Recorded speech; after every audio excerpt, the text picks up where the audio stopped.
السلام علیکم ورحمۃ اللہ وبرکاتہ میرے ناظرین، آج کے اس ویڈیو میں ہم لوگ نون ساکن کے دو قاعدے پڑھیں گے۔ نون ساکن کے اور تنوین کے دو قاعدے پڑھیں گے۔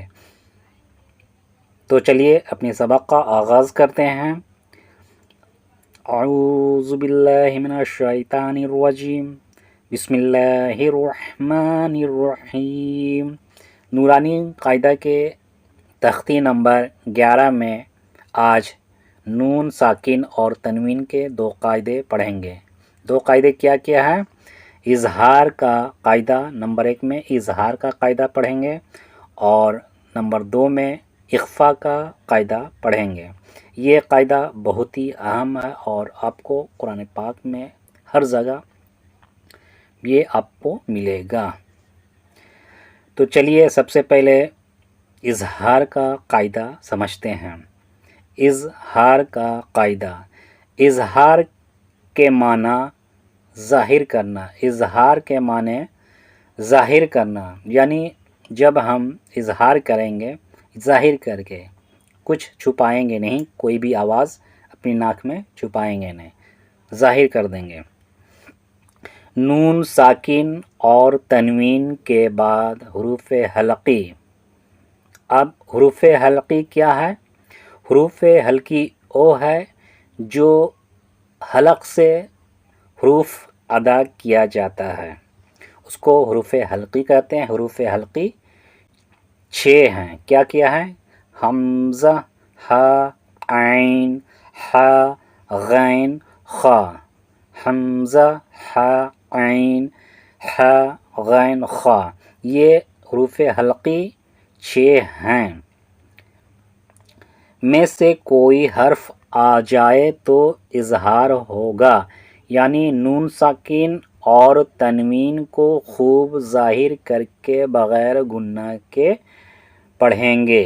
یعنی نون ساکن اور تنوین کے بعد ان میں سے کوئی ایک بھی حرف آ جائے، یعنی حمزہ آ جائے حروف حلقی نون ساکن اور تنوین کے بعد، یا ہا جائے، یا عین آ جائے، ہا جائے، غین آ جائے، یا خا آ جائے، کوئی بھی آ جائے تو ہم لوگ آواز کو ناک میں نہیں روکیں گے، یعنی ناک میں آواز کو نہیں پہنچائیں گے بلکہ ظاہر کر کے پڑھیں گے۔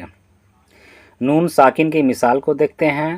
یہاں پر انعمت ہے، انعمت ہے، تو یہاں پر دیکھیں یہ جو نون ساکن ہے، نون کیا ہے؟ نون کے اوپر ساکن ہے، اور نون ساکن کے بعد میں عین آیا ہے۔ کیا آیا ہے؟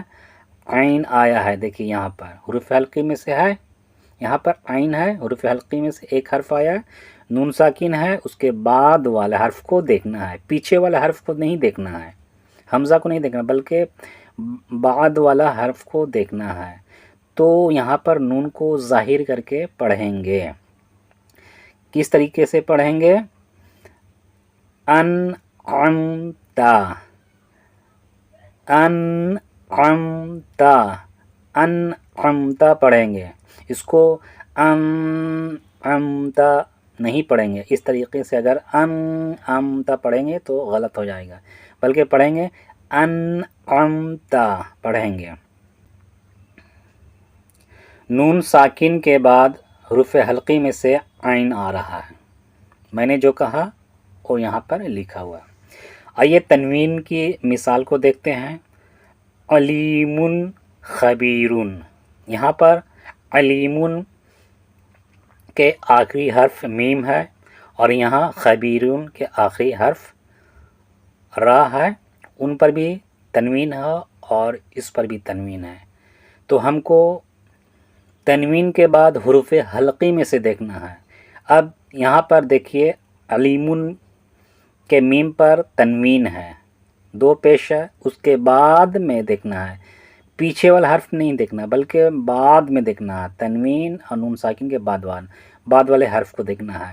تو تنوین کے بعد والے حرف کیا ہے؟ خا ہے، اور خا کیا ہے؟ حروف حلقی میں سے ہے، خا جو ہے حروف حلقی میں سے ہے، اس لیے یہاں پر علیمن میں मीम पर जो होगा हम लोग मीम को ज़ाहिर करके पढ़ेंगे।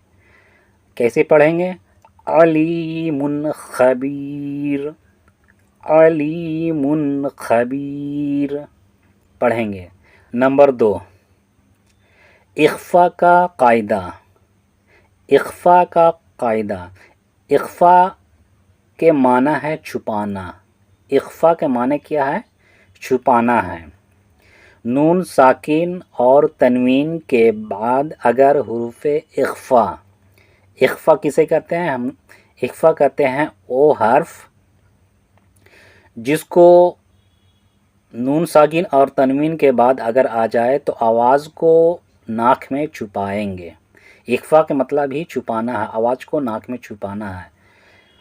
तो वो हर्फ क्या है? ता, सा, जीम, दाल, ज़ाल, ज़ा, सीन, शीन, स्वाद, जाद, तो, ज़ा, फ़ा, क़ाफ, काफ। इनमें से कोई भी हर्फ आ जाए, यानी ता, सा, जीम, दाल, ज़ाल, ज़ा, सीन, शीन, स्वाद, जाद, तो, ज़ा, फ़ा, क़ाफ, काफ में से कोई भी हर्फ आ जाए तो इख्फ़ा माअल गुन्ना होगा। यानी नून साकिन और तनवीन के बाद ये हरूफ जो होते हैं इनमें से कोई हरूफ भी आ जाए तो हम लोग आवाज़ को नाक में ले जाकर गुन्ना करेंगे, यानी एक अलीफ की मिक़दार आवाज़ को नाक में छुपा कर रखेंगे। नून साकिन की मिसाल को देखते हैं। यहाँ पर देखिए अंता लिखा हुआ है। नून यहाँ पर है, अंता में नून है। नून के ऊपर हमने देखा कि नून साकिन है, हरकत है एक साकिन का, तो नून साकिन है। अब नून साकिन के बाद वाले हर्फ को देखना है, पिछले वाले हर्फ को नहीं, बल्कि नून साकिन के बाद वाले हर्फ को देखना है कि ये हुरूफ हल्की में से है या हुरूफ इख्फ़ा में से है।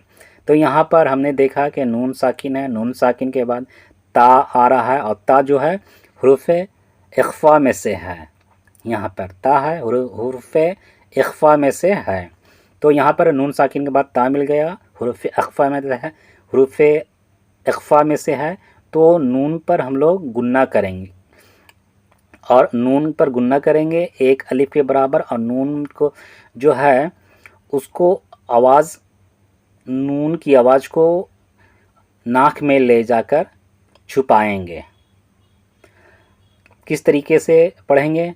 अंता, अंता, अंता। इसको अंता नहीं पढ़ेंगे, इसको अंता नहीं पढ़ेंगे। जैसे हम लोग उर्दू में बोलते हैं ना पंखा, उर्दू में हम लोग क्या बोलते हैं? फ़ैन को पंखा बोलते हैं, पंखा नहीं बोलते हैं। क्या बोलते हैं? पंखा बोलते हैं। इसी तरीके से इसको पढ़ना है अंता। तनवीन की दूसरी मिसाल है, तनवीन की मिसाल को देखते हैं। दूसरी मिसाल है, ये पहला मिसाल पढ़ लिया नून साकिन और अब तनवीन की मिसाल को देखते हैं। यहाँ पर शैइन कदीरुन है, शैइन कदीरुन। तो कदीरुन को यहाँ पर तो कोई कलमा नहीं आ रहा है, बल्कि शैइन के बाद में एक कलमा है कदीरुन। तो शैइन के आखिरी हर्फ क्या है? हमज़ा, और हमज़ा के नीचे दो ज़ेर है। तो दो ज़ेर जो है तनवीन में से आता है, तो यहाँ पर दो ज़ेर जो हो गया तनवीन हो गया, और तनवीन के बाद वाले हर्फ को देखना है। तनवीन के बाद जो हर्फ है हमज़ा के बाद क़ाफ़ है, और क़ाफ़ क्या? हुरूफ़ अख़फ़ा में से है, हुरूफ़ हल्क़ी में से नहीं है, बल्कि हुरूफ़ इख़फ़ा में से है। तो यहाँ पर हमज़ा का पर एक अलीफ के बराबर गुन्ना करेंगे और आवाज़ को नाक में छुपा कर रखेंगे। पढ़ेंगे किस तरीके से? शैइन क़दीर, शैइन क़दीर। شیء قدیر، اس طریقے سے پڑھا جاتا ہے۔